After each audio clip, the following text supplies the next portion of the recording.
ನಮಸ್ಕಾರ ಸ್ನೇಹಿತರೆ, ಬದುಕ ಬಂಡಿ ಬೀದಿ ಬದಿಯ ಕಥೆಗಳು ಕಾರ್ಯಕ್ರಮಕ್ಕೆ ಸ್ವಾಗತ. ನಾನು ನಿಮ್ಮ ಪ್ರೀತಿಯ ಧರ್ಮಿ. ಬಿದಿರು ನಮ್ಮ ಶತಮಾನಗಳ ಹಿಂದಿನ ಸಂಗಾತಿ. ನಮ್ಮ ಬದುಕಿಗೆ ಅತ್ಯವಶ್ಯಕವಾದಂಥ ಚಿಬ್ಬಲು, ಮೊರ, ಚಾಪೆ, ಪರದೆ ಎಲ್ಲವನ್ನು ನಾವು ಬಿದಿರ ಮೇಲೆ ನಾವು ಅವಲಂಬಿತ. ಈ ಮನುಷ್ಯ ಬಿದಿರ ಮೇಲೆ ಅವಲಂಬಿತ. ಮೇದರ ಲಿಂಗನ ಹಳ್ಳಿಯಿಂದ ಬಂದಂಥ ಮೇದರು ಆ ಬಿದಿರನ್ನು, ಕಾಡಿನಲ್ಲಿದ್ದಂಥ ಬಿದಿರನ್ನು ಕಟ್ ಮಾಡಿ ಆ ಬುಟ್ಟಿಗಳನ್ನು ತಂದು ಹಳೆ ಬೆಂಗಳೂರಲ್ಲಿ ಮಾರ್ತಾಯಿದ್ರು. ಆ ಬುಟ್ಟಿಯನ್ನು ಮಾಡುವಂಥ ಮೇದರು ಈಶ್ವರನನ್ನು ಪೂಜೆ ಮಾಡ್ತಾಯಿದ್ರು. ಆ ಈಶ್ವರನೇ, ಆ ಕಾಡಿನೊಳಗಿದ್ದ ಈಶ್ವರನ ಅವನನ್ನು ಮಲ್ಲೇಶ್ವರ ಅಂತ ಕರೆದ್ರು. ಅದು ಕಾಡು ಮಲ್ಲೇಶ್ವರ ಆಯಿತು. ಅದು ನಮ್ಮ ಹೆಮ್ಮೆಯ ಮಲ್ಲೇಶ್ವರ. ನೋಡಿ ಹೇಗೆ ಬಿದಿರಿನಿಂದ ಒಂದು ಬಡಾವಣೆಯೇ ಹುಟ್ಟಿ ಬಂತು ಈ ಬೆಂಗಳೂರಿನಲ್ಲಿ. ಅದು ಕಾಡು ಮಲ್ಲೇಶ್ವರ. ಮೇದರ ಲಿಂಗನ ಹಳ್ಳಿ ಆಗಿದ್ದಂಥದ್ದು ಕಾಡು ಮಲ್ಲೇಶ್ವರ ಆಗಿದ್ದು ಈ ಬಿದಿರಿನಿಂದ. ನೋಡ್ರಿ ಎಂಥ ಸೊಗಸಾದಂಥ ಒಂದು ಉಪಕರಣಗಳನ್ನು ಮಾಡಿ ನಮ್ಮ ಪುರಾತನರ, ನಮ್ಮ ಜೀವನದ ಹಾಸು ಹೊಕ್ಕಾಗಿದ್ದಂಥ ಬಿದಿರಿನ ಬಗ್ಗೆ, ಅದನ್ನು ಮಾರಾಟ ಮಾಡೋರ ಬಗ್ಗೆ, ಅದನ್ನು ಹೆಣಿಯೋರ ಬಗ್ಗೆ ಒಂದು ಕಥೆಯನ್ನು ಕೇಳೋಣ.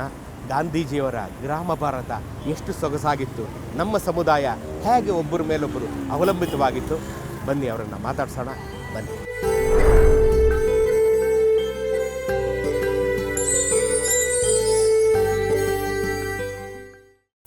ನಮಸ್ತೆ.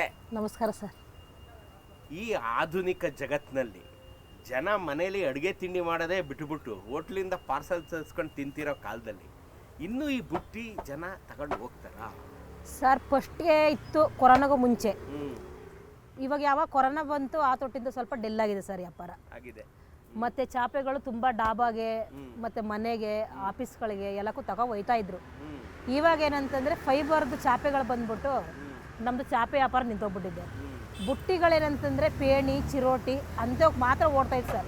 ಯಾರೋ ಮದುವೆ ಆಗಿದ್ವಿ ಮಾಡೋರು ಮಾತ್ರ 1-2 ಬುಟ್ಟಿ ತಗೊಂಡು ಹೋಗ್ತಾರೆ ಸರ್. ನಮ್ಮ ಬಿಸ್ನೆಸ್ ಅಂತೂ ಪೂರ ಡೆಲ್ ಆಗಿದೆ. ಮುಂದೆ ನಮ್ಗೆ ಏನು ಮಾಡಬೇಕು, ಏನು ಮಾಡಬಾರ್ದು ಅಂತಲೇ ನಮಗೆ ತೋಚ್ತಾಯಿದೆ. ನಮ್ಮ ಇದು ಕುಲಕಸುಬು ಬಿಡಬಾರ್ದು ಅಂತ ನಾವು ಇದನ್ನು ಮುಂದುವರ್ಸ್ಕೊಂಡು ಹೋಗ್ತಾ ಇದ್ದೀವಿ. ಏನು ನಿಮ್ಮ ಹೆಸರು? ಸರಸ್ವತಿ ಅಂತ. ಎಷ್ಟು ವರ್ಷ ಆಯ್ತು ಬೆಂಗಳೂರು ಬಂದು? ನಾವು ಬಂದು 30 ವರ್ಷ ಆಯ್ತು ಸರ್. ಯಾವ ಊರು ನೀವು? ಮಂಡ್ಯ ಜಿಲ್ಲೆ ಶ್ರೀರಂಗಪಟ್ಟಣ. ಶ್ರೀರಂಗಪಟ್ಟಣದವ್ರು ಇವು? ನಮ್ಮ ಶ್ರೀರಂಗಪಟ್ಟಣದವರು. ಇದು ನಿಮ್ಮ ಕುಲಕಸುಬ? ಇದು ನಮ್ಮ ಕುಲಕಸುಬು ಸರ್. ಇದು ನಿಮ್ಮ ತಂದೆಯವರು ಇದನ್ನೇ ಮಾಡ್ತಾರೆ? ನಮ್ಮ ತಂದೆ, ನಮ್ಮ ತಾತ ಅವರು ಸರ್, ಅವರು ಸರ್ ಬಿದ್ದುಬಿಟ್ಟಿದ್ರು. ಇದು ಕುಲಕಸುಬೆ ಸರ್. ತುಂಬ ವರ್ಷ ಮಾಡ್ಕೊಂಡು ಬರ್ತಾ ಇದ್ದೀರಾ. ಅವ್ರು ಮಾಡ್ತಿದ್ದ ಕಾಲಕ್ಕೆ ಈಗ ಏನು ವ್ಯತ್ಯಾಸ? ಅವ್ರು ಮಾಡ್ತಿದ್ದ ಕಾಲಕ್ಕೂ ಈಗೂ ವ್ಯತ್ಯಾಸ ಅಂದರೆ ಅವ್ರು ಮಾಡೋದಕ್ಕಿಂತ ಜಾಸ್ತಿ ಇದು ವ್ಯಾಪಾರ ಇತ್ತು ಸರ್. ಇದು ಯಾಕೆಂದರೆ ನಾವು ಪ್ರತಿಯೊಬ್ಬರು ಫಸ್ಟಿಗೆ ಹಳ್ಳಿ ಊರವ್ರು ಮಾತ್ರ ಬಳಸ್ತಾಯಿದ್ರು ಬುಟ್ಟಿಗಳ. ಇವಾಗ ಹಂಗಿಲ್ಲ, ಪ್ರತಿಯೊಬ್ಬರು ಬಳಸ್ತಾರೆ. ಬಾಗಣ ಕೊಡೋದಕ್ಕೆ ಮೊರ ಬಳಸ್ತಾರೆ, ಮತ್ತು ಈ ಸಂಕ್ರಾಂತಿ ಹಬ್ಬಕ್ಕೆ ಎಳ್ಬೀರು ಕೊಡೋಕ್ಕೆ ಬುಟ್ಟಿಗಳು ಬಳಸ್ತಾರೆ, ಮತ್ತು ದೀಪಾವಳಿಗೆ ನೋಮಿಗೆ ಅಂತ ಮೊರ ಬಳಸ್ತಾರೆ. ಪ್ರತಿಯೊಂದು ಬಳಸ್ತಾರೆ ಸರ್. ಅಂದರೆ ತಗೊಳ್ಳೋದ್ರಲ್ಲಿ ಸ್ವಲ್ಪ ಡೆಲ್ ಆಯಿತು ವ್ಯಾಪಾರ. ಫಸ್ಟ್ನಷ್ಟು ವ್ಯಾಪಾರ ಇವಾಗ ಇಲ್ಲ ಸರ್. ಇವಾಗ ನೀವು ಚಿಕ್ಕದ್ರಿಂದನೂ ಇದೇ ಮಾಡ್ಕೊಂಡ್ಬಂದಿದ್ದೀರಾ? ನಾವು 7 ವರ್ಷ ವಯಸ್ಸಿನಿಂದ ಇದೆ ಸರ್ ಕೆಲಸ ಸರ್. ನಮಗೆ ನೀವು ಎಣಿತೀರಾ? ನಾವು ಎಣಿತೀವಿ. ನೀವು ಚಿಕ್ಕದ್ರಿಂದ ಶುರು ಮಾಡಿದ್ರಲ್ಲ, ಆಗ ಒಂದು ಬುಟ್ಟಿಗೆ ಎಷ್ಟಿತ್ತು ಬೆಲೆ? ಆವಾಗೆಲ್ಲ 2 ರೂಪಾಯಿ 3 ರೂಪಾಯಿ ಇತ್ತು ಸರ್. ಅಷ್ಟೇ? ಈಗ ಎಷ್ಟು? ಇವಾಗೆಲ್ಲ 100 ರೂಪಾಯಿ, 150 ರೂಪಾಯಿ, ಈ ಥರ 200 ರೂಪಾಯಿ, 50 ರೂಪಾಯಿಂದ ಸ್ಟಾರ್ಟ್ ಇದೆ ಸರ್. ಇದು 20 ರೂಪಾಯಿಂದನೂ ಐತೆ. ಈಗ ಕೆಲವರು ಇರ್ತಾರೆ ಮುಂಚೆಯಿಂದನೂ ಅದೇ ತಗೊಂಡು ಹೋಗಿ ನಿಮ್ಮ ಹತ್ರ ರೆಗ್ಯುಲರ್ ಆಗಿ ಬರ್ತಿರ್ತಾರೆ. ಅವ್ರು ಈಗಲೂ ಬರ್ತಾರೆ? ಈಗಲೂ ಬರ್ತಾರೆ ಸರ್. ಅವರು ಎಲ್ಲೆಲ್ಲಿಂದ ಬರ್ತಾರೆ ಅವರು? ಅವರು ಇಲ್ಲಿ ಪೀಣ್ಯ, ದಾಸರಳ್ಳಿ, ಮತ್ತು ಮಲ್ಲೇಶ್ಪುರ, ಯಶವಂತಪುರ, ಮತ್ತು ಇಲ್ಲಿ ಬ್ಯಾಂಕಲ್ಲಿ ಏನಾರು ಬ್ಯಾಂಕ್ ಕಾಲೋನಿ ಮೊರ ಗಂಧಿ ಅಂಗಡಿಯವರು ಮೊರಗಳನ್ನ ಮಾತ್ರ ಬಳಸೋದು. ಈ ಚಿರೋಟಿ ಪೇಣಿಯವರೆಲ್ಲ ಅವ್ರು ಫೋನ್ ಮಾಡ್ತಾರೆ, ನಾವು ತಗೊಂಡೋಗಿ ಕೊಡ್ಬೇಕು ಸರ್. ನಾವೇ ತಗೊಂಡೋಗಿ ಕೊಡಬೇಕು ಚಿರೋಟಿ ಪೇಣಿಗೆ. ಈಗ ಇಲ್ಲಿ ಇಟ್ಕೊಂಡಿದ್ದೀರಾ, ಮಳೆ ಬರುತ್ತೆ, ಬಿಸಿಲು ಬರುತ್ತೆ, ಗಾಳಿ ಬರುತ್ತೆ, ಹೆಂಗೆ ಇದು? ಇದೆಲ್ಲ ಇದರ ಸರ್. Carpal ಕಟ್ಕೋಬೇಕು carpal. ರಾತ್ರಿ ಇಲ್ಲೇ ಇರುತ್ತೆ? ಇಲ್ಲ ಸರ್, ಮನೆ ಬಾಡಿಗೆ ಎಲ್ಲ ಇಲ್ಲೇ ಬಿಟ್ಬಿಡ್ತೀವಿ. ಮನೆಗೆ ನಾವು ಬಾಡಿಗೆ ಮನೆ ಮಾಡ್ಕೊಂಡಿದ್ದೀವಿ, ಬಾಡಿಗೆ ಮನೆಗೆ ಹೋಗ್ತೀವಿ. ಇಲ್ಲೇ ಇರುತ್ತೆ ಸರ್. ಯಾವುದೇನು ತೊಂದರೆ ಇಲ್ಲ. ನೀವು ಇಲ್ಲಿಗೆ ಬಂದು ಈ ಜಾಗಕ್ಕೆ ಬಂದು ಎಷ್ಟು ವರ್ಷ ಆಯ್ತು? ಈ ಜಾಗಕ್ಕೆ ಬಂದು 25 ವರ್ಷ ಆಯ್ತು ಸರ್. 25 ವರ್ಷ ಆಯಿತು. ಗಾಂಧಿ ಬಜಾರ್ಲಿ ಇದ್ವಿ, ಅಲ್ಲಿ ಎತ್ತಿಸಿದ್ರು. ಅಲ್ಲಿಂದ ಬಂದು ಇಲ್ಲಿ ಮುಂದೆಗಡೆ ಸಿಗ್ನಲ್ ಹತ್ರ ಇದ್ವಿ, ಅಲ್ಲಿಂದ ಎತ್ತಿಸಿದ್ರು. ಇಲ್ಲಿಗೆ ಬಂದು ಇಲ್ಲಿ ಅಂಗಡಿ ಮಾಡಿ 25 ವರ್ಷ ಆಯಿತು. 25 ವರ್ಷದ ಕೆಳಗೆ ಹೇಗಿದ್ದೀರಿ ರಸ್ತೆ? ಆವಾಗೆಲ್ಲ ಫುಲ್ ಮರಗಳಿದ್ದವು ಸರ್. ಫುಲ್ಲು ಗೂಡು ಥರ ಇತ್ತು. ಒಂಚೂರು ಬಿಸಿಲು ಅನ್ನೋದು ಇರಲಿಲ್ಲ. ಬಿಸಿಲೇ ನೋಡಿರಲಿಲ್ಲ ನಾವು. ರೋಡು ತಾರ್ ರೋಡ್ ಇತ್ತು. ಆ ಕಡೆ ಒಂದು ರೋಡ್ ಇತ್ತು, ಈ ಕಡೆ ಒಂದು ರೋಡ್ ಇತ್ತು, ಮಧ್ಯದಲ್ಲಿ ಫುಟ್ಪಾತ್ ಇತ್ತು. ಇವಾಗ ಮೆಟ್ರೋ ಬಂದಮೇಲೆ ನಾವು ಅಲ್ಲಿ ಇದ್ವಿ, ಮುಂದೆಗಡೆಯಿಂದ ಇದ್ದೆಗಡೆ ಬಂದಿದ್ವಿ. ಕೇಳಿದ್ರಲ್ಲ ಸ್ನೇಹಿತರೆ, 25 ವರ್ಷಗಳ ಕೆಳಗೆ ಬೆಂಗಳೂರಿನ ಪ್ರತಿ ರಸ್ತೆಯಲ್ಲಿ ಮರ ಇತ್ತು, ಪ್ರತಿ ರಸ್ತೆಯ ಇಕ್ಕೆಲಗಳಲ್ಲಿ ಮರ ಇತ್ತು. ಇವ್ರು ಏನು ಮೇಲ್ಗಡೆ ಶೀಟ್ ಕಟ್ಕೊಂಡಿದ್ದಾರೆ ಅದನ್ನ ನಾವು ಕಟ್ಕೋತಾ ಇರಲಿಲ್ಲ. ಅವಾಗ ಮರದ ನೆರಳಿನಲ್ಲೇ ವ್ಯಾಪಾರ ಮಾಡ್ತಾರೆ. 25 ವರ್ಷಕ್ಕೆ ನಾವು ಬೆಂಗಳೂರಿನ ಜೀವ ಸಂಕುಲವನ್ನು ಸರ್ವನಾಶ ಮಾಡಿಬಿಟ್ಟಿದ್ದೀವಿ ಅಭಿವೃದ್ಧಿ ಹೆಸರಿನಲ್ಲಿ. ಬೆತ್ತದ ಬಿದಿರಿನ ಅತ್ಯಂತ ಸಹಜವಾದ ನೈಸರ್ಗಿಕ ಬುಟ್ಟಿಗಳು, ಚಾಪೆಗಳು, ಈ ಶಾಮಿಯಾನಗಳು ಇದನ್ನೆಲ್ಲ ಬಿಟ್ಟು ನಾವು ಈಗ ಪ್ಲಾಸ್ಟಿಕ್ ಕೊಟ್ಟೋಗಿದ್ದೀವಿ. ಎಂಥ ದುರಂತ. ಇದರಿಂದ ನಿಮ್ಮ ಸಂಸಾರ ನಡೀತಾ ಇದೆ ಸರ್? ನಡೆಸಲೇಬೇಕಲ್ಲ ಸರ್. ನಡೆಸಲಿಲ್ಲ ಅಂದರೆ ವಿಧಿ ಇಲ್ಲ. ಯಾಕೆಂದರೆ ಬೆಂಗಳೂರಿಗೆ ಬಂದಿದ್ದೀವಿ, ಬೆಂಗಳೂರು ಬಂದ ಮೇಲೆ ನಾವು ನಡೆಸಲೇಬೇಕು.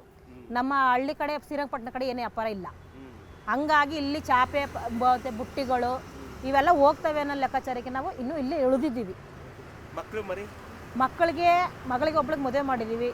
ಮಗ ನಮ್ಮ ಕೆಲಸ ಮಾಡಲ್ಲ, ಆಟೋ ಓಡಿಸ್ತಾನೆ.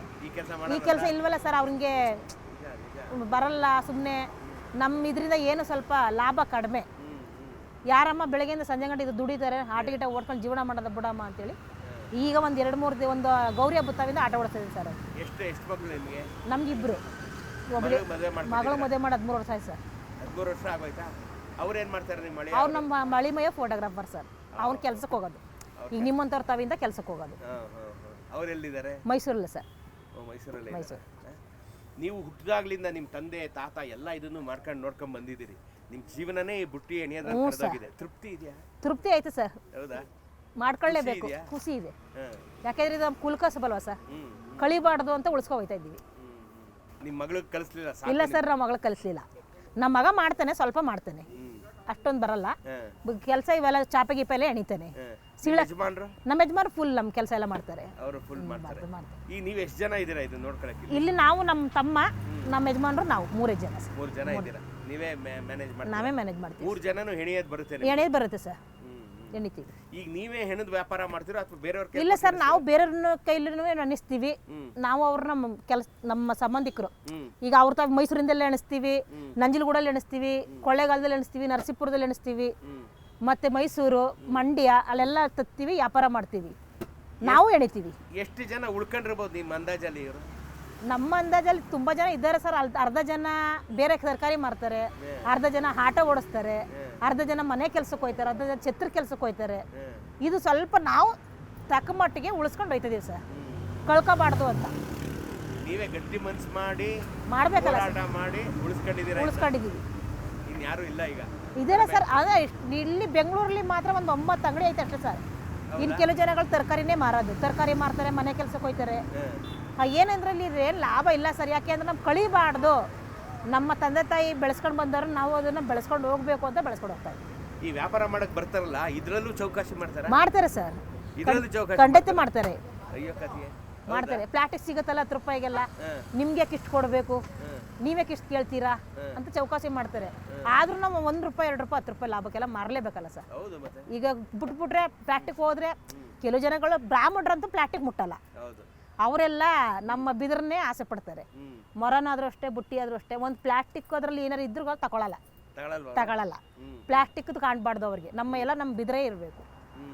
ಬಿದಿರಿದ್ರೆ ಮಾತ್ರ ತಗೊಂಡು ಹೋಗ್ತಾರೆ. ಅವರೇ ಈಗ ನಿಮಗೆ ಮೇನ್ ಕಸ್ಟಮರ್ಗಳು ಹಂಗಾದ್ರೆ? ಹ್ಞೂ ಸರ್, ಅವರು ಮತ್ತೆ ಸಟ್ರುಗಳು ಎಲ್ಲ ಬರ್ತಾರೆ ಸರ್, ತಗೊಂಡಿದ್ದಾರೆ. ಅವ್ರಿಗೆ ಸಟ್ರುಗಳಿಗೂ ಪ್ಲಾಸ್ಟಿಕ್ ಇರಬಾರ್ದು. ಅವ್ರು ಏನು ತಗೊಂಡು ಹೋಗ್ತಾರೆ? ಅವರು ಜಾಸ್ತಿ ತಗೊಂಡೋಗೋ ಸರ್ ಮೊರ ಮತ್ತೆ ಬುಟ್ಟಿ, ದೇವಸ್ಥಾನಕ್ಕೆ ಚಿಬ್ಲುಗಳು ಇಂಥವು ತಗೊಂಡಿದ್ದಾರೆ ಸರ್. ಈ ಚಿಬ್ಲು ಮಾಡ್ತೀರಾ? ಹ್ಞೂ ಐತಲ್ಲ ಸರ್, ಅಲ್ಲಿ. ಹೌದಾ? ಅಲ್ಲಿದೆ ನೋಡಿ. ಎಷ್ಟು ಒಂದು ಚಿಬ್ಲಿಗೆ? ಅದೊಂದು ಚಿಬ್ಲು ಬಂದು 25 ರೂಪಾಯಿ ಸರ್. ಅದನ್ನು ತಗೊಂಡು ಹೋಗ್ತಾರೆ? ಹೋಗ್ತಾರೆ ಸರ್. ಹೌದಾ? ಅದು ಹೋಟ್ಲವ್ರು ಹೋಗ್ತಾರೆ, ಮನೆಯವ್ರು ಹೋಗ್ತಾರೆ. ಈಗ ಹೋಟ್ಲಲ್ಲಿ ಸ್ವಲ್ಪ ಚಿಬ್ಲಿಡ್ಲಿ ಫ್ಯಾಷನ್ ಬಂದ್ಬಿಟ್ಟಿದೆ. ಹ್ಞೂ ಸರ್. ಹಂಗಾಗಿ ಏನಾದ್ರು ನಿಮ್ಗೆ ಅದರಲ್ಲಿ ಒಂದು 4 ಕಾಸು ಅದ್ರಲ್ಲಿ ಏನು ಲಾಭ ಇಲ್ಲ ಸರ್. ಸುಮ್ಮನೆ ಯಾಕೆ 25 ರೂಪಾಯಿ 20 ರೂಪಾಯಿಗೆ ಯಾವ ಲಾಭ ಸಿಗುತ್ತೆ ಸರ್? ಇದರಲ್ಲಿ ಏನು ಲಾಭ ಸಿಕ್ಕಲ್ಲ. ಏನಿಲ್ಲ ಸರ್, ಮಾರ್ತಾ ಇದೀವಿ ಅಷ್ಟೇ. ಹೌದಾ? ಇವಾಗ 100 ಬುಟ್ಟಿ ಮಾರಿದ್ರೆ 100 ರೂಪಾಯಿ ಸಿಗುತ್ತೆ. 100 ಬುಟ್ಟಿ ಮಾರಿದ್ರೆ 1 ರೂಪಾಯಿ. ಅದ್ರಲ್ಲಿ ಏನು ಲಾಭ ಸರ್? ಅದ್ರ ಲಾಭ ಅಂತಾರ? ಫ್ರೀ ಕೊಟ್ಟಂಗೆ ಲೆಕ್ಕ. ಅಂದ್ರೆ ಚೌಕಾಶಿ ಮಾಡೋರು ಇದ್ದಾರೆ ಸರ್, ಇದ್ದಾರೆ. ಅಲ್ಲಿ 20 ರೂಪಾಯಿ ಸಿಗುತ್ತೆ, ಅಲ್ಲಿ 15 ರೂಪಾಯಿ ಸಿಗುತ್ತೆ, ಅಲ್ಲಿ 12 ರೂಪಾಯಿ ಸಿಗುತ್ತೆ. ನೀವ್ಯಾಕೆ ಇಷ್ಟು ಹೇಳ್ತೀರಾ ಅಂತಾರೆ. ನಾವು ಗಿರಾಕಿನ ಮುಂದಕ್ಕೆ ಬಿಡಬಾರ್ದು ಅಂತೇಳಿ 1 ರೂಪಾಯಿ ಸಿಕ್ಲಿ 2 ರೂಪಾಯಿ ಸಿಕ್ಲಿ ಕೊಡ್ತೀವಿ. ಅಂದ್ರೆ ಇನ್ನೊಂದು ಸರ್, ಪೈಪೋಟಿ ವ್ಯಾಪಾರಗಳು ಜಾಸ್ತಿ ಆಗಿದೆ ಇಲ್ಲಿ. ಈಗ ನನ್ನ ಪ್ರಶ್ನೆ, ಇವರು ನಮ್ಮವರೇ ಅಂದ್ರೆ ನೀವೇ ನಮ್ಮ ಈ ಕಡೆ ಭಾಗದವರೇ, ಕನ್ನಡದವರೇ ಮಾಡ್ತಾ ಇದ್ದಾರೆ, ಇಲ್ಲ ಹೊರಗಡೆಯಿಂದ ಬಂದ ಜನನು ಮಾಡ್ತಾ ಇದ್ದಾರೆ? ಇಲ್ಲ ಸರ್, ಇಲ್ಲಿ ಹೊರಗಡೆ ಯಾರು ಇಲ್ಲ. ನಾವು ಹೇಳೋದಲ್ಲ ಸರ್, ಕೊಳ್ಳೇಗಾಲ, ನರಸೀಪುರ, ನಾಗೊಳ್ಳಿ ಅದ ಕಡೆಯಿಂದ ಎಲ್ಲ ಮಾಡ್ಸ್ಕೊ ತಗೋಬತ್ತೀವಿ. ಹೊರಗಡೆಯವರು ಯಾರು ಬಂದು? ಇಲ್ಲ ಸರ್, ನಮ್ಮವ್ರು ಮಾತ್ರ ಇದು ಬರೋದು. ಈಗ ನಿಮ್ಗೆ ಸೀಸನ್ ಅಂತ ಬರುತ್ತಲ್ಲ ಈ ಗೌರಿ ಸಂಕ್ರಾಂತಿ ಅವಕ್ಕೆಲ್ಲ ಮೊರ ಸರ್ ಆಯ್ತು ಪರವಾಗಿಲ್ಲ ಆಗುತ್ತೆ ಆಗುತ್ತಾ? ಆಗುತ್ತೆ. ಇನ್ನು ಗೌರಿ ಬಾಗ್ನ ಕೊಡೋರು ಇದಾರೆ? ಇದ್ದಾರೆ ಸರ್ ಇದ್ದಾರೆ ಪರವಾಗಿಲ್ಲ. ಹೋಗ್ತದೆ. 5 ಜೊತೆ ಕೊಡತ್ತಕ್ಕೆ 2 ಜೊತೆ ಕೊಡ್ತಾರೆ, 7 ಜೊತೆ 1 ಜೊತೆ ಕೊಡ್ತಾರೆ ಕೊಡ್ತಾರೆ. ಕೊಡ್ತಾರೆ ಮುಂಚೆನೆ ಬಂದು ಆರ್ಡರ್ ಕೊಡ್ತಾರೆ? ಇಲ್ಲ ಸರ್ ರೆಡಿ ಇರುತ್ತೆ, ನೀವು ರೆಡಿ ಮಾಡಿ ಮಡಗಿರ್ತೀವಿ, ಗೌರಿಗೆ ರೆಡಿ ಮಾಡ್ಬಿಟ್ಟಿರ್ತೀವಿ ಸರ್. ಗೌರಿ ಬಾಗ್ನಕ್ಕೆ ಸಪರೇಟ್ ಆಗಿ ಮಾಡಿ ಜೋಡಿಸ್ಬಿಟ್ಟಿರ್ತೀವಿ, ಬಂದು ತಗೊಂಡು ಆಗತ್ತೆ ಅಂತ ಮಾಡ್ತೀವಿ. ಆಗದು ಬಿಡೋದು ಗೌರಮ್ಮಂಗೆ ಸೇರ್ದದ್ದು. ಬಂಡವಾಳ ಹಾಕಿರ್ತೀವಿ ಸಾಲ ಮಾಡಿ. ಸಾಲ ಅಂದರೆ ಬಡ್ಡಿಗೆ ತಗೊಂಬಂದು ಊರ ಕಡೆ ಎಲ್ಲ ತಗೊಂಡಿರ್ತೀವಿ, ಈ ಕಡೆ ಎಲ್ಲ ತಗೊಳ್ಳಲ್ಲ. ಊರ ಕಡೆ ಸಾಲ ಮಾಡಿರ್ತೀವಿ, ಅಲ್ಲಿ ವ್ಯಾಪಾರ ಆಗಲಿ ಆಗದೇವಲಿ ಅವ್ರದ್ದು ಗೌರಿ ಹಬ್ಬ ಆದಮೇಲೆ ಸಾಲ ತೀರಿಸ್ಬಿಡ್ತೀವಿ. ಹೌದಾ? ಓ ಇದು ಗೌರಿಗೆ ಸಾಲ ಇನ್ನೇನು ಸರ್, ಈಗ 1-2 ಲಕ್ಷ 3 ಲಕ್ಷ ಅಂದರೆ ಯಾರು ಇಲ್ಲಿ ಕೊಡಲ್ಲ ಸರ್, ಕೊಡಲ್ಲ. ಯಾಕಂದ್ರೆ ನಮ್ಮನ್ನು ನೆಂಬಲ್ಲ ಜನಗಳು. ನಮ್ಮಳ್ಳಿ ಕಡೆ ಆದರೆ ಹುಟ್ಟಿ ಬೆಳೆದಿದ್ದೀವಿ, ಅಯ್ಯೋ ನಮ್ಮೂರವನು ಇವನು ಅಂತ ಗೌಡ್ಗಳ ತಾವು ಸಾಲ ಮಾಡ್ತೀವಿ. ಅಲ್ಲಿ ಇಸ್ಕೊಬರ್ತೀವಿ, ವ್ಯಾಪಾರ ಮಾಡ್ತೀವಿ, ತೀರ್ಬಿಡ್ತೀವಿ. ತೀರ್ಸ್ಲೇಬಿಡ್ಬೇಕಲ್ಲ ಸರ್, ಬಡ್ಡಿ ಕಟ್ಟಬೇಕಾಗತ್ತೆ. ನಿಮಗೆ ದಿನ ಬೆಳಗ್ಗೆ ಎದ್ದು ಮನೆಯಿಂದ ಬರ್ಬೇಕಾದ್ರೆ ಅನ್ಸಲ್ವಾ? ನೋಡಿ ಬಡ್ಡಿ ತಟ್ಟು ಸಾಲ ಮಾಡಿ ಬಾಡಿಗೆ ಮನೆ ಇಟ್ಕೊಂಡು ಇದನ್ನ ಇಟ್ಕೊಂಡು ಅಂದರೆ ಅನಿಸುತ್ತೆ ಸರ್, ಅನಿಸುತ್ತೆ. ಅವ್ರು ಕೊಟ್ಟಿರೋರ್ಗು ನಾವು ಋಣ ತೀರಿಸ್ಬೇಕಲ್ಲ ಅನಿಸುತ್ತೆ, ಕಷ್ಟ ಅನಿಸುತ್ತೆ. ನಮಗೆ ಸಾಲ ತೀರಿಸ್ಬೇಕು ಅನಿಸುತ್ತೆ, ನಾವು ಕೊಟ್ಟಿರೋ ಋಣನೂ ತೀರಿಸ್ಬೇಕಲ್ಲ ಸರ್. ಅವರು ಮೋಸ ಮಾಡಬಾರ್ದಲ್ವ, ನಮ್ಮ ಕಷ್ಟಕ್ಕೆ ಅವ್ರು ಕೊಟ್ಟಿರ್ತಾರೆ, ಅವ್ರ ಕಷ್ಟ ಕೊಟ್ಬಿಡ್ಬೇಕಲ್ಲ. ಹಂಗಾಗಿ ನಾವು ಅವ್ರ ಸಾಲ ತೀರಿಸ್ಬೇಕು ಅಂತಲೇ ನಾವು ಬೆಳಗ್ಗೆ ಎದ್ದು ಮನೆ ಕೆಲಸ ಮಾಡ್ಕೊಂಡು, ಅಡುಗೆ ಮಾಡ್ಕೊಂಡು, ನಾಷ್ಟ ಮಾಡ್ಕೊಂಡು, ಪೂಜೆ ಮಾಡ್ಕೊಂಡು ನಾವು ಇಲ್ಲಿಗೆ ನಾವು ಒಂದೊಂದು 8 ಗಂಟೆಗೆ ಬರ್ತೀವಿ ಸರ್, ಒಂದು 9 ಗಂಟೆಗೆ ಬರ್ತೀವಿ, ಒಂದು ಲೇಟ್ ಆಗುತ್ತೆ, 12 ಗಂಟೆ ಆಗುತ್ತೆ ಬರ್ತೀವಿ. ಅಂದರೆ ಇವರು ನಮ್ಮ ಹುಡುಗರೆಲ್ಲ ಬಂದು ಬಂದ್ಬಿಟ್ಟಿರ್ತಾರೆ, ನಮ್ಮ ಯಜಮಾನರು ಹುಡುಗರೆಲ್ಲ ಬಂದು ಅಂಗಡಿ ಬಿಚ್ಚಿರ್ತಾರೆ. ನಾವು ಸ್ವಲ್ಪ ಲೇಟ್ ಹೋಗೋದು ವಾಪಸ್ ತಿರ್ಗಾ 8 ಗಂಟೆ ಸರ್, ನೈಟ್ 8 ಗಂಟೆ ತನಕ ಇರ್ತೀವಿ. ಗೌರಿ ಹಬ್ಬ ಸೀಸನ್ಗೆ 10 ಗಂಟೆ ತನಕ ಇರ್ತೀವಿ. ಬರ್ತಾರೆ, ಒಂದು ಜೊತೆ 2 ಜೊತೆ ಬರೋರು ತಪ್ಪಿಸ್ಕೊಂಡಿರೋರು ಬರ್ತಾರಲ್ಲ, ಹಂಗಾಗಿ ಕಾಯ್ತಾ ಇರ್ತೀವಿ. ಅದಂದ್ರೆ 5 ರೂಪಾಯಿ ಸಿಗುತ್ತೆ ಅನ್ನೋದು ಆಸೆ, ಅದಕ್ಕೋಸ್ಕರ ಕಾಯ್ಕೊಂಡಿರ್ತೀವಿ ಸರ್. ಬೇರೆ ಯಾರು ಸಂಘ ಸಂಸ್ಥೆ ಸರ್ಕಾರದವರು ನಿಮ್ಮನ್ನ ಸಹಾಯ ಮಾಡೋದು ಅದು ಏನಾರು ಏನಿಲ್ಲ? ಇಲ್ಲ ಸರ್, ಯಾರು ಇಲ್ಲ. ನಾವು ಏನು ಕೇಳಿಲ್ಲ, ಅವರು ಬಂದು ನಮ್ಮನ್ನೇನು ಕೇಳಿಲ್ಲ. ನೀವು ಕೇಳಕ್ಕಾಗಲ್ಲ, ನಿಮ್ಗೆ ಗೊತ್ತೇ ಇರಲ್ಲ ದೊಡ್ಡ ಜನ. ಅವ್ರು ಬರಬೇಕು, ಕೇಳಬೇಕು, ಏನಪ್ಪ ನಿಮ್ಮ ಕಷ್ಟ ಸುಖ. ಇಲ್ಲ ಸರ್, ಏನು ಕೇಳಿಲ್ಲ. ನಮಗೆ ನಾವು ಗೇಯ್ತಾ ಇದ್ದೀವಿ, ನಮಗೆ ನಾವು ತಿಂತಾ ಇದ್ದೀವಿ. ನಾವು ಇನ್ನೊಂದೇನು ಗೊತ್ತಾ ಸರ್, ಯಾರ ಸಹಾಯನೂ ಬೇಡ, ನಾವೇ ಗೆದ್ದು ನಾವೇ ತಿನ್ನಬೇಕು ಅನ್ನೋದು ಒಂದು ನಮಗೊಂದು ಆಸೆ, ಸ್ವಾಭಿಮಾನ. ಬೇರೆಯವ್ರ ಯಾಕೆ ಹೋಗ್ಬೇಕು, ನಾವೇ ಹೋಗ್ಬೇಕು ಅಂತೇನಿಲ್ಲ ಸರ್, ನಮಗೆ ಟೈಮ್ ಇಲ್ಲ. ಈಗ ನಾವು 2 ದಿವಸ ಅಲ್ಲೋಯ್ತು ಅಂತಂದರೆ ಇಲ್ಲಿ ನಮ್ಮದು ಅಂಗಡಿಗಳು ಹಾಳಾಗ್ಬಿಡ್ತದೆ, ಜೀವನ ಹಾಳಾಗ್ಬಿಡ್ತದೆ. ಈಗ ಮನೆ ಬಾಡಿಗೆ, ನಲ್ಲಿ ಬಿಲ್ಲು, ಲೈಟ್ ಬಿಲ್ಲು ನಾವು ನೋಡ್ಕೋಬೇಕಲ್ಲ ಸರ್. ಈಗ ನೀವು ಯಾರು ಒಬ್ಬರು ಮದುವೆ ಮುಂಜಿ ನಾಮಕರಣ ಗೃಹ ಪ್ರವೇಶ ಹೋಗಕ್ಕಾಗದೇ ಇಲ್ಲ? ಹೋಗ್ತೀವಿ ಸರ್, ಸಂಬಂಧಿಕರ ಆಗಲೇ ಕ್ಲೋಸ್ ಮಾಡ್ಬಿಟ್ಟು ಹೋಗ್ತೀವಿ. ಕ್ಲೋಸ್ ಮಾಡ್ಬಿಡ್ತೀವಿ. ಈ ಸಂಬಂಧಿಕರದ್ದು ಹೋಗ್ಲೇಬೇಕಲ್ಲ ಸರ್, ತಪ್ಪಿಸ್ಕೊಳಕ್ಕೂ ಆಗಲ್ವಲ್ಲ, ಅವ್ರು ನಮ್ಮ ಇದಕ್ಕೆಲ್ಲ ಬರಲ್ವಲ್ಲ, ಹಂಗಾಗಿ ಹೋಗ್ಲೇಬೇಕು. ಕ್ಲೋಸ್ ಮಾಡಿ ಹೋಗ್ತೀವಿ ಸರ್. ಸ್ನೇಹಿತರೆ ನೋಡಿ, ಗಾಂಧೀಜಿ ಕಂಡಂಥ ಗುಡಿ ಕೈಗಾರಿಕೆ, ಗ್ರಾಮೀಣ ಭಾರತ, ಗ್ರಾಮ ಉದ್ಯೋಗ, ಗ್ರಾಮ ಸ್ವರಾಜ್ಯ ಎಲ್ಲ ಕನಸುಗಳು ನಮ್ಮ ಕಣ್ಣು ಮುಂದೆ ನಿಧಾನವಾಗಿ ಕಣ್ಮರೆ ಆಗೋಗ್ತಾ ಇದೆ. ಆಧುನಿಕ ಕಾಲದ ತಂತ್ರಜ್ಞಾನದ ಹೊಡೆತಕ್ಕೆ ಸಿಕ್ಕಂಥ ನಮ್ಮ ಗುಡಿ ಕೈಗಾರಿಕೆ, ಗಾಂಧೀಜಿಯ ಕನಸು ಎಲ್ಲ ಮಣ್ಣಾಗೋಗ್ತಾ ಇದೆ, ಎಲ್ಲ ಭಾಳ ವಿಷಾದವಿದೆ. ನಾವು ಇದನ್ನೆಲ್ಲ ನೋಡಿದಾಗ ಹೊಸತನಕ್ಕೆ ಒಕ್ಕೋಬೇಕು, ಹಳೆಯದನ್ನೇ ಮುಂದುವರಿಸ್ಬೇಕು ಅನ್ನೋಂಥ ಜಿಜ್ಞಾಸೆ ನಮ್ಮನ್ನು ಯಾವತ್ತೂ ಕಾಡುತ್ತೆ. ಆದರೆ ನಾವು ಇದನ್ನು ಬಿಡಬಾರ್ದು, ನಮ್ಮದನ್ನು ಬಿಡಬಾರ್ದು. ನಾವೇ ಕೊನೆ ಜನ್ರೇಷನ್ ಇದನ್ನೆಲ್ಲ ನೋಡೋದು. ನಮ್ಮ ಮೊಮ್ಮಕ್ಕಳಿಗೆ ಅಂತೂ ಇದು ಏನು ಅಂತ ಸಹ ಅವ್ರಿಗೆ ಗೊತ್ತಿರಲ್ಲ.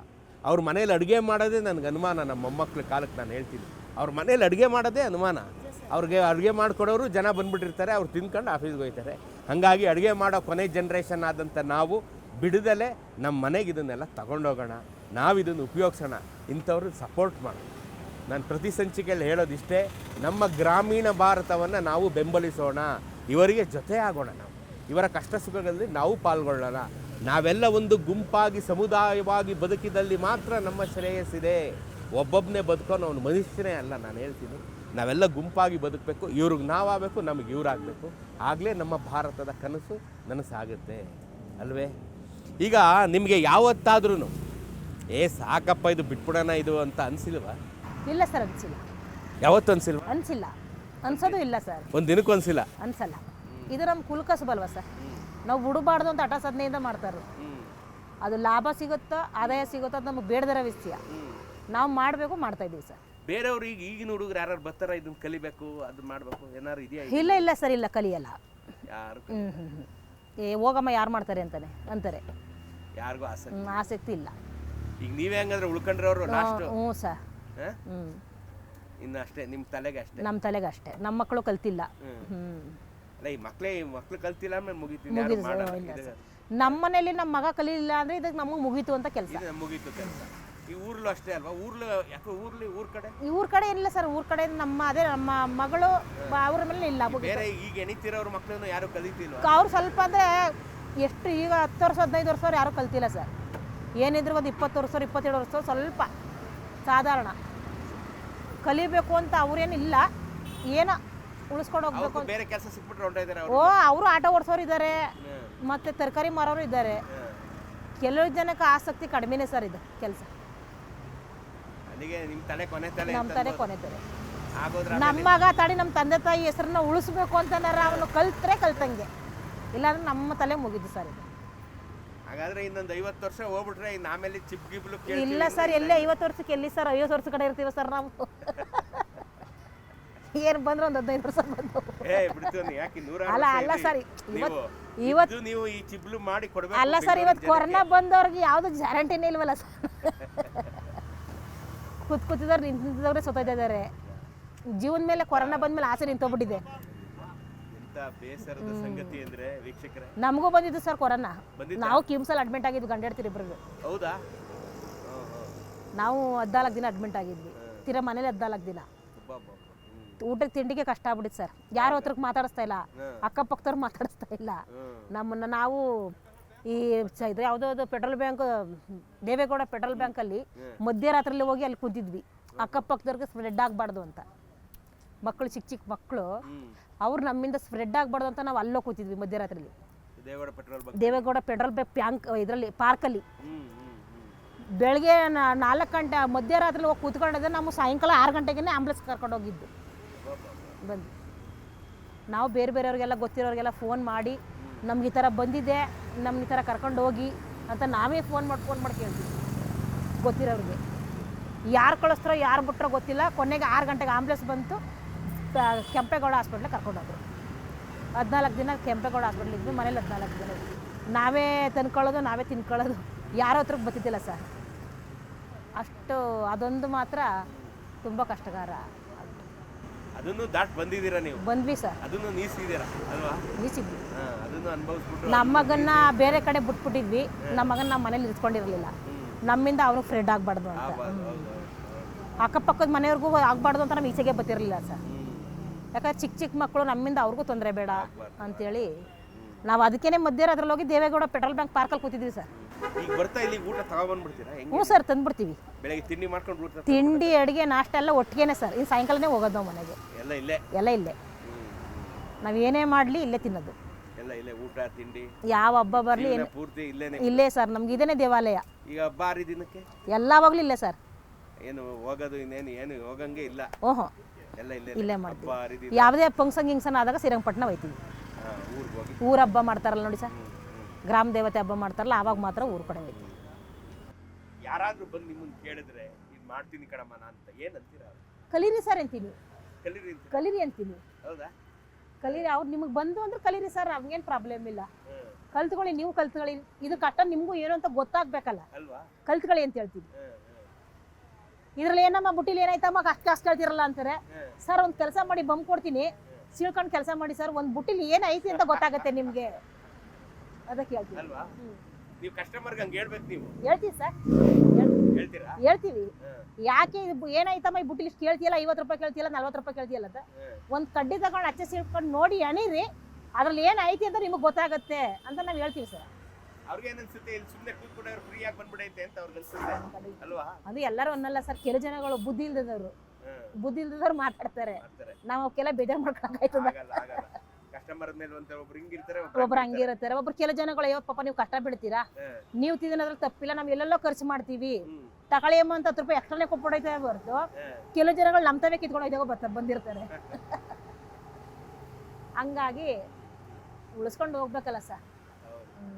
ಎಲ್ಲಾ ಕಸ್ಟಮರ್ ನೀಸ್ಕೊಂಡು ಹೋಗ್ಬೇಕು. ಹ್ಞೂ ಸರ್, ಒಳ್ಳೆಯವರು ಬರ್ತಾರೆ, ಕೆಟ್ಟವರು ಬರ್ತಾರೆ, ನಾವ್ ಎಲ್ಲಾರನ್ನೂ ಸಮವಾಗಿ ತೂಕವಾಗಿ ಕೊಂಡು ಹೋಗ್ಬೇಕು. ನಂಗೆ ಕುತೂಹಲ ಏನಂದ್ರೆ, ಇದನ್ನ ಬರೀ ನಮ್ಮ ಕನ್ನಡದವ್ರು ತಗೋತಾರೆ ಇಲ್ಲ ಬೇರೆ ಭಾಷೆ? ಇಲ್ಲ ಸರ್, ಎಲ್ಲ ತಗೋತಾರೆ. ಬಿಹಾರ ಅವ್ರು ತಗೋತಾರೆ. ಬಿಹಾರ ಅವರು ಅಂತಂದ್ರೆ ಇವಾಗ ದೀಪಾವಳಿ ಬರುತ್ತೆ ನೋಡಿ, ದೀಪಾವಳಿಗೆ ಒಂದು ಮಂಕ್ರಿ, ಒಂದು ಮೊರ, ಒಂದು ಇದು ಏನಪ್ಪ ಚಿಬ್ಲು, ಅವ್ರೇನೋ ಪೂಜೆ ಮಾಡ್ತಾರಂತೆ ಸರ್ ನದಿಲಿ. ಎಲ್ಲಾ ತರನು ಹಣ್ಣು ಹಾಕಿ ಬಿಹಾರ ಅವರು ಪೂಜೆ ಮಾಡ್ತಾರೆ. ಅವರು ತಗೋತಾರೆ ಬರ್ತಾರೆ. ಅದು ದೀಪಾವಳಿ ಹಬ್ಬಕ್ಕೆ ಬರ್ತಾರೆ ಸರ್ ಅವರು. ಆವಾಗ ಸ್ವಲ್ಪ ಸೀಸನ್. ಬಿಹಾರವ್ರು ಮಾತ್ರ. ಬಿಹಾರವರು ಮತ್ತೆ ಈ ಮಾರ್ಕೆಟ್ ಅವರು ಬಿಹಾರವ್ರಿಗೆ ಮಾರಕ್ಕೋಸ್ಕರ ನಮ್ಮ ಹತ್ರ ಕಸ್ಟಮರ್ ಅವ್ರು ಬಂದು ತಗೋತಾರೆ. ಒಡಲ್ಲಿ ಬಿಹಾರವ್ರ ಹಬ್ಬ ಅವಾಗ ಅವ್ರೇನೋ ಅದು ಎಲ್ಲ ಮುಂದೆ ಎಷ್ಟೋ ತರ ಹಣ್ಣೆಲ್ಲ ಇಟ್ಟು ಅವ್ರು ಪೂಜೆ ಮಾಡ್ತಾರೆ. ಅವ್ರದೊಂದು ವ್ಯಾಪಾರ ಇರುತ್ತೆ ಸರ್ ನಮ್ಗೆ ಆ ಟೈಮಲ್ಲಿ. ಗೌರಿದೊಂದು ವ್ಯಾಪಾರ, ದೀಪಾವಳಿದೊಂದು ವ್ಯಾಪಾರ ಇರ್ತದೆ. ನಮ್ಮ ಕನ್ನಡದವ್ರದ್ದು ಅಂದ್ರೆ ಒಂದೊಂದೇ ಮೊರ, ನೋಮ್ಗೆ ಅಂತ ಒಂದೊಂದು ಮೊರ ತಗೋ ಹೋಗ್ತಾರೆ. ಬಿಹಾರ ಅವ್ರದ್ದು ಮಂಕ್ರಿ, ಒಂದು ಚಿಬ್ಲು, ಒಂದು ಮೊರ. ಬರ್ತಾರಲ್ಲ ಕಸ್ಟಮರ್ ಯಾವ ವಯಸ್ಸಿನವರೆಲ್ಲ? ನಮ್ಮ ವಯಸ್ಸಾದವರು ಎಲ್ಲಾ ಬರ್ತಾರೆ ಸರ್, ಪ್ರತಿಯೊಬ್ಬರು. ಒಂದು ಹುಡುಗರು ಹುಡುಗಿರು ಬರಂಗ್ ಕಾರಣ ಯಾಕಂದ್ರೆ ಅವ್ರಿಗೆ ಇಲ್ಲ, ಅವರು ಬರ್ತಾರೆ ಸರ್. ಅವ್ರಂದ್ರೆ ಫೋನ್ ಕಾಂಟ್ಯಾಕ್ಟ್ ಅಲ್ಲಿ ಯಾವ್ದು ತಗೋಬೇಕು ಯಾವ್ದು ಬಿಡ್ಬೇಕು ಅಂತೆಲ್ಲ ಕೇಳ್ತಾ ಇರ್ತಾರೆ. ವಿಡಿಯೋ ಕಾಲ್ ಮಾಡ್ತಾರೆ. ವಿಡಿಯೋ ಕಾಲ್ ಮಾಡಿ ತೋರಿಸ್ತಾರೆ. ನಾವ್ ಯಾವ್ ತಗೋಬೇಕಮ್ಮ ಅಂತ ಕೇಳ್ತಾರೆ. ಅವ್ರಿಂದ ತಗೋಬಪ್ಪ ಅಂತ ಕೇಳ್ತಾರೆ. ಅವ್ರ ಹತ್ರ ಕೊಡ್ತೀವಿ ನಾವು. ಹುಡುಗರು ಬರ್ತಾರೆ ಸರ್. ಅದೆಲ್ಲ ವಿಡಿಯೋ ಕಾಲು. ಫೋನ್ ಆಯ್ತಲ್ಲ ಸರ್ ಇವಾಗ, ವಿಡಿಯೋ ಕಾಲ್ ಗೊತ್ತಿರಲ್ಲ. ನಮಗ್ ಕೇಳಿದ್ರೆ ನಾವು ಕೊಡ್ತೀವಿ. ಕೆಲವು ಜನಗಳು ಕೇಳಲ್ಲ, ಕೆಲವು ಜನಗಳು ಗೊತ್ತಿರಲ್ಲ, ವಿಡಿಯೋ ಕಾಲ್ ಮಾಡ್ತಾ ತಗೋತಾರೆ. ನೋಡಿದ್ರಲ್ಲ ಸ್ನೇಹಿತರೆ, ಬುಟ್ಟಿ ಹೆಣೆಯುವ ಬದುಕ ಬಂಡಿ ನಿಜವಾದ ಅರ್ಥದಲ್ಲಿ ಇದು ಬದುಕ ಬಂಡಿನೇ ಕಣ್ರಿ. ಇವರ ಕುಲಕಸುಬು, ಇವರ ತಂದೆ, ಅವರ ತಂದೆ ತಲೆ ತಲಾಂತರದಿಂದ ಶತಮಾನಗಳಿಂದ ಬುಟ್ಟಿ ಹೆಣ್ಕೊಂಡು ಜೀವನ ಕಟ್ಕೊಂಡು ಬಂದಂಥ ಒಂದು ನಮ್ಮ ಕನ್ನಡ ನಾಡಿನ ಅಮೂಲ್ಯ ಗುಡಿಗಾರಿಕೆ, ನಮ್ಮ ಕನ್ನಡ ನಾಡಿನ ಅಮೂಲ್ಯ ಗುಡಿ ಕೈಗಾರಿಕೆ ಇವತ್ತು ಅಳಿವಿನಂಚಿಗೆ ಬಂದು ನಿಂತಿದೆ. ಭಾಳ ಬೇಸರದ, ದುಃಖದ, ಅತ್ಯಂತ ನೋವಿನ ಸಂಗತಿ. ನಾನು ಇನ್ನು 50 ವರ್ಷ ಆದಮೇಲೆ ಇದು ಸಿಗಲ್ಲ ಅಂತಂದೆ. ನಿಜವಾಗ್ಲೂ ಭಗವಂತ ಅನ್ನೋನಿದ್ರೆ ಇದನ್ನ ಏನಾದರೂ ಮಾಡಿ ಉಳಿಸ್ಕೊಳ್ಳಿ, ಮುಂದಿನ ಜನಾಂಗಕ್ಕೆ ಇವನ್ನೆಲ್ಲ ತಲುಪಿಸ್ಲಿ. ಚಿಬ್ಲಲ್ಲಿ ಇಡ್ಲಿ ತಿಂದ ಪುಣ್ಯಾತ್ಮರು ನಾವು ರೀ. ಆ ಪುಣ್ಯ ನಮ್ಮ ಮಕ್ಕಳಿಗೆ, ಮೊಮ್ಮಕ್ಕಳಿಗೂ ತಲುಪಲಿ. ಅವಕ್ಕಂತೂ ಏನೇನು ಗೊತ್ತಿಲ್ಲ, ಅವ್ರಿಗೆ ಮೊಬೈಲ್ ಬಿಟ್ಟರೆ ಬೇರೆ ಪ್ರಪಂಚವೇ ಇಲ್ಲ ಅಂತ ಜಗತ್ತಿವತ್ತು ಮೊಬೈಲಿಂದ ಹೊರಟೋಗಿದೆ. ಅವ್ರು ವಾಪಸ್ ಕರ್ಕೊಂಬಂದು ಈ ಗುಡಿ ಕೈಗಾರಿಕೆ, ಈ ಬುಟ್ಟಿ, ಈ ಚಿಬ್ಲು, ಈ ಚಾಪೆ ಇವೆಲ್ಲನೂ ಪರಿಚಯ ಮಾಡ್ಕೊಳ್ಳಿ. ಇವ್ರಿಗೆ ತಾಯಿ ಚಾಮುಂಡೇಶ್ವರಿ ಆಯುರಾರೋಗ್ಯವನ್ನು ಕೊಟ್ಟು ಕಾಪಾಡಲಿ, ಇನ್ನೊಂದಿಷ್ಟು ಐಶ್ವರ್ಯ ಕೊಡಲಿ, ಅವ್ರು ನೆಮ್ಮದಿಯಾಗಿ ಅವರು ಜೀವನ ಮಾಡಲಿ. ಶತಮಾನಗಳಿಂದ ಈ ಗುಡಿ ಕೈಗಾರಿಕೆನೇ ನಂಬ್ಕೊಂಡು ಇದೊಂಥರ ಜನಸೇವೆ, ಅವ್ರಿಗೇನು ಸಿಕ್ಕಲ್ಲ ಇದರಲ್ಲಿ. ಇದೊಂಥರ ಜನಸೇವೆ ಮಾಡ್ಕೊಂಡು ಬಂದಿದ್ದಾರೆ. ಇವರು ಇದನ್ನು ಉಳಿಸ್ಬೇಕು ಅಂತ ಒಂದೇ ಒಂದು ಕಾರಣಕ್ಕೆ ಇವರು ಇದನ್ನು ಬಿಟ್ಬಿಟ್ಟು ಬೇರೆ ಜೀವನ ಮಾಡ್ಬೋದು, ಇದಕ್ಕಿಂತ 4 ಕಾಸು ಜಾಸ್ತಿ ಸಂಪಾದನೆ ಮಾಡ್ಬೋದು. ಆದರೆ ಜನಸೇವೆ ಅಂತ ಒಂದಿದೆ, ಅವ್ರು ಕಲಿತಂಥ ವಿದ್ಯೆ ಕೈ ಬಿಡಬಾರ್ದು ಅಂತ ಒಂದಿದೆ. ಹಾಗಾಗಿ ಇದನ್ನು ಮುಂದುವರ್ಸ್ಕೊಂಡು ಬಂದಿದ್ದಾರೆ. ತಾಯಿ ಚಾಮುಂಡೇಶ್ವರಿವರೆಗೆ ಆರೋಗ್ಯ ಐಶ್ವರ್ಯ ಎಲ್ಲವನ್ನು ಕೊಟ್ಟು ಕಾಪಾಡಲಿರಿ. ನೀವು ವೀಕ್ಷಕರೇ, ಇದನ್ನು ನೀವು ನಮ್ಮ ಬೆಂಗಳೂರಿನ ರಸ್ತೆಗಳಲ್ಲಿ ಕಂಡಾಗ ದಯಮಾಡಿ ಇದನ್ನು ತಗೊಳ್ಳಿ. ನಿಮ್ಮ ಮನೆಗೆ ಪ್ಲಾಸ್ಟಿಕ್ ಉಪಯೋಗಿಸ್ಬೇಡಿ. ಈ ಒಂದು ಚಾಪೆಯಿಂದ ಮಾಡಿದಂಥ, ಬಿದಿರಿನಿಂದ ಮಾಡಿದಂಥ ಚಿಬ್ಲು, ಮೊರನೋ, ಪರ್ಕೆನೋ, ಚಾಪೆನೋ, ಬುಟ್ಟಿನೋ ಯಾವುದೋ ಒಂದು ತಗೊಂಡೋಗ್ರಿ. ಇವ್ರು ಕೇಳಿದ ಬೆಲೆ ಕೊಟ್ಟು ತಗೊಂಡೋಗಿ. 10 ರೂಪಾಯಿ ಜಾಸ್ತಿ ಕೊಡಿ, ನಿಮ್ಮ ಗಂಟೇನು ಕರಗೋಗೋದಿಲ್ಲ. ನಾವು ಬದುಕೋಣ, ಇವರೂ ಬದುಕೋಣ, ಸಮುದಾಯವಾಗಿ ನಾವೆಲ್ಲರೂ ಬದುಕೋಣ ಅಲ್ವಾ? ಚೆನ್ನಾಗಿತ್ತು ಈ ಸಂಚಿಕೆ ಅಂತ ಭಾವಿಸ್ತೀನಿ. ಇದನ್ನು ನೀವು ನೋಡಿ, ಪ್ರತಿ ಮಂಗಳವಾರ 8 ಗಂಟೆಗೆ ಬದುಕ ಬಂಡಿ ಬೀದಿ ಬದಿಯ ಕಥೆಗಳು ಈ ಕಾರ್ಯಕ್ರಮ ಬರುತ್ತೆ.